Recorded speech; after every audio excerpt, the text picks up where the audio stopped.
Bienvenido a Día MSC. Soy José Luis Aguado y el día de hoy revisaremos cuáles son los conceptos de FM1, FM2, FM3, así como los nuevos nombres dados por la renovación a la ley en el año 2012, residencia temporal y residencia permanente. Para comenzar, tenemos que entender los dos puntos esenciales hablando sobre la residencia temporal y la residencia permanente. La residencia temporal es aquella por medio de la cual un extranjero puede permanecer en México durante determinado tiempo. Esto significa que nuestra tarjeta va a tener duración de 1, 2 o hasta 4 años. Esta tarjeta puede o no contener un permiso de trabajo y al mismo tiempo puede ser de estudiante o simplemente de residente temporal. Para el caso número 2, cuando hablamos de residencia permanente, es aquella que me permite permanecer en el país de manera ininterrumpida sin un tiempo establecido. Asimismo, no tiene una vigencia y tampoco requiere de permiso de trabajo para poder ejercer actividades remuneradas. Analizando nuestro tercer punto, hablaremos sobre la FM1. ¿Qué es la FM1? En su tiempo es el equivalente a una residencia temporal en calidad de estudiante. Es aquel documento que me permitía ingresar a México y realizar actividades de estudio. Punto número 4. ¿Qué es la FM2?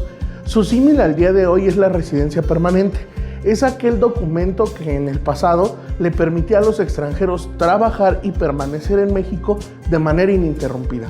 Este documento es el que comúnmente nos van a pedir en todos nuestros trámites en México, ya que es el documento de residencia permanente que tenían las personas en el pasado.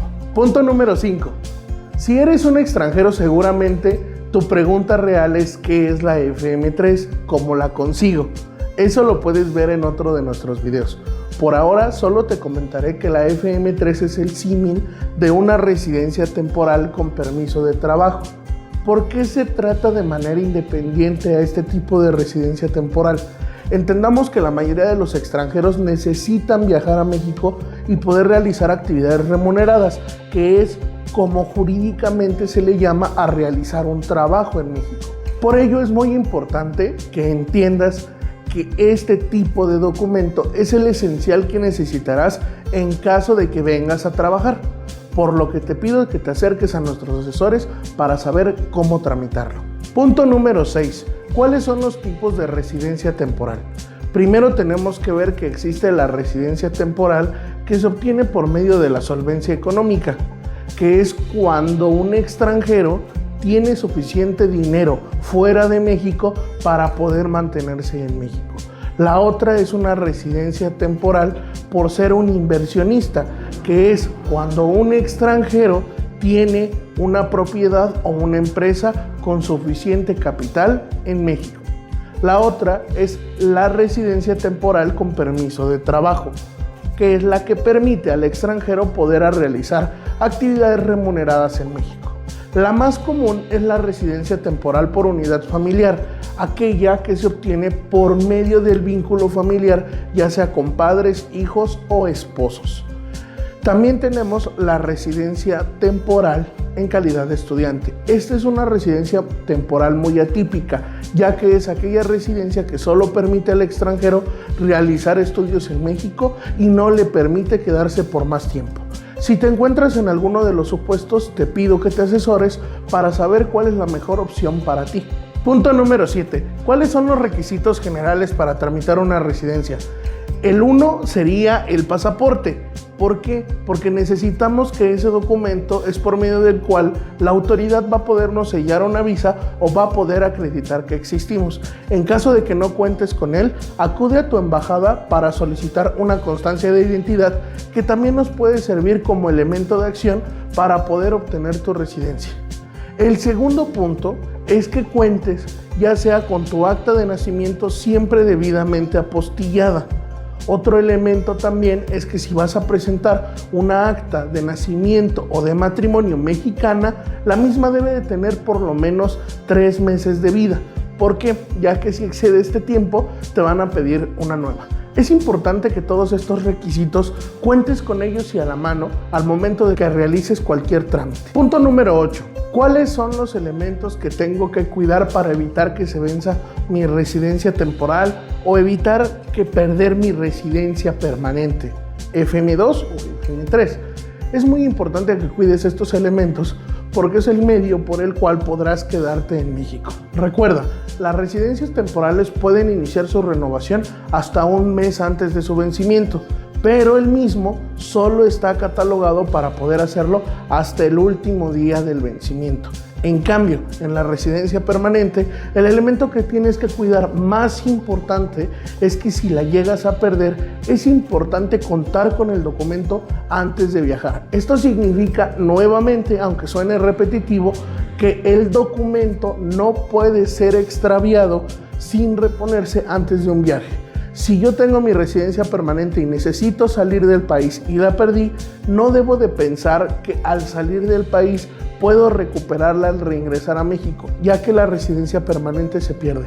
Y de la misma forma, si la pierdo en el extranjero y pretendo llegar a México para volverla a obtener, eso significa que perderé mi residencia permanente e iniciaré de cero nuevamente mis trámites. Punto número 9. ¿A dónde o con quién tengo que acudir para obtener mi residencia permanente o mi residencia temporal, o en su caso FM1, FM2 o FM3?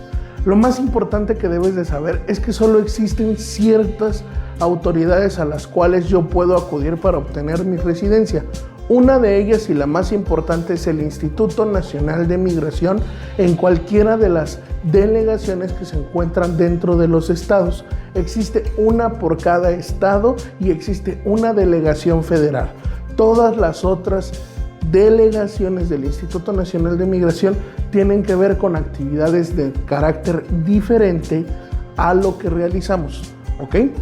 El otro punto muy importante es saber que solo las embajadas y en específico la sección consular se dedican a dar y otorgar visas a los extranjeros. Es muy importante diferenciar.